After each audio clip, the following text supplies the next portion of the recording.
You can almost picture it, right? A product so gentle, so tied to the idea of care, that it was probably the first thing to ever touch a newborn's skin. And it wasn't just at home. In hospitals, where you expect everything to be safe and sterile, this was a staple. The professionals, the doctors and nurses, they all recommended it. Their confidence was absolute. So, naturally, that trust flowed right into millions of households. For generation after generation, parents used this stuff without even thinking about it. It's just what you did. But behind all of that universal trust, a really devastating truth was hiding in plain sight. That very same product and the company that made it would find itself at the center of scandals that were linked to cancer, to addiction, and to death. The trust was completely shattered and the fallout was, well, it was catastrophic. So today, we are going to unpack the story of how one of the most trusted brands in the entire world was accused of betraying that very trust. This is the price of trust, the Johnson & Johnson scandals. First things first, we have to get our heads around what made Johnson & Johnson so powerful. See, it wasn't really just about selling things in a bottle. It was about selling an idea, an emotion, really.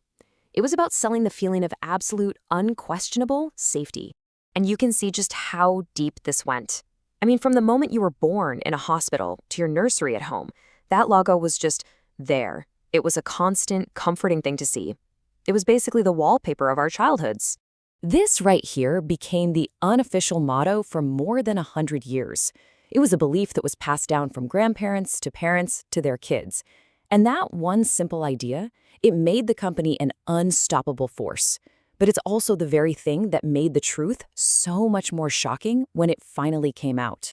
Okay, so let's get into the first major crack in this foundation of trust. And it all started with their most iconic product, the one that screamed innocence more than any other, their baby powder. So what was the hidden danger? The talc they used to make the powder was, according to thousands and thousands of lawsuits, contaminated with asbestos. Yeah, that asbestos, a known and incredibly deadly carcinogen. A poison, basically, hiding in a product made for babies. But here's the kicker. This apparently wasn't some big surprise. Internal company documents that came out during lawsuits allegedly showed that Johnson & Johnson knew about the risk of asbestos contamination for decades. The risks were talked about, but the powder stayed on the shelves. But the story doesn't stop with baby powder.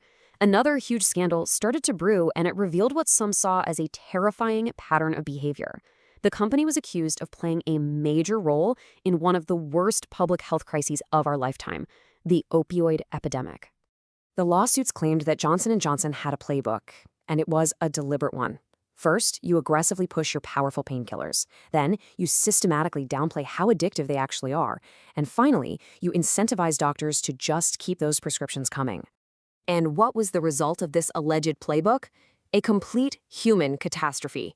We're talking millions of people addicted, entire towns just hollowed out, families completely ripped apart by a crisis that courts would later say was fueled by corporate greed.